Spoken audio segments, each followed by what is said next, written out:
So for somebody who's never requested a contract, what should a basic contract look like?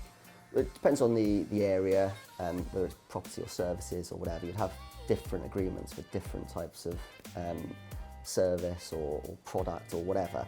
But it should define who the parties are, because sometimes that's, when I talked about dog's dinner, it's not even clear who the parties to a contract are sometimes, who they're intended to be. So that's the basics right at the start.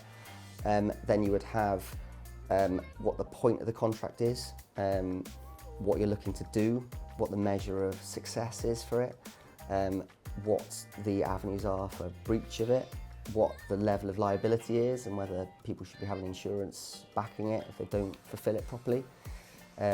They would have, as I said, mainly defining what should be done, often with a deadline of by when and what happens if it doesn't happen by that certain time. The sorts of things that you would sit down and when you're making a business decision, you would need to know to be able to plan what you're doing with your business. Yeah. Those sorts of things, and protects you if things go wrong.